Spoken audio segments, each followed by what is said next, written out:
Sabato abbiamo fatto la quarta giornata di vaccinazione straordinaria, sono venute circa 2.500 persone. Complessivamente in questo primo mese abbiamo vaccinato circa 8-9 mila persone. L'adesione è stata modesta, come abbiamo già detto, evidentemente la malattia, che per fortuna è meno grave di quella che ci si poteva aspettare, ha ovviamente preoccupato poco le persone, quindi l'adesione è stata relativa.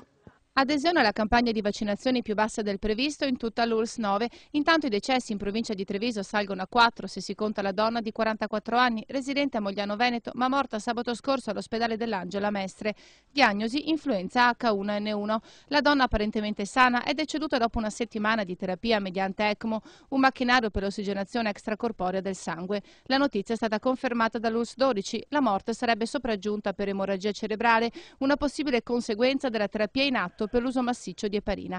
I medici stanno comunque approfondendo l'eventuale presenza di una malattia di tipo autoimmunitario pregressa che potrebbe spiegare l'inatteso peggioramento delle condizioni di salute della 44enne. Il Dipartimento di Igiene dell'URSS 9 ricorda intanto che l'influenza rimane in ogni caso una patologia importante da non sottovalutare, che da ottobre ha già interessato in Veneto oltre 200.000 persone. Per evitare la diffusione però ci sono poche semplici regole. Lavarsi frequentemente le mani, coprirsi la bocca e il naso quando si starnutisce, rimanere a casa se si è ammalati. Queste sono le 3 misure che aiutano a bloccare la diffusione.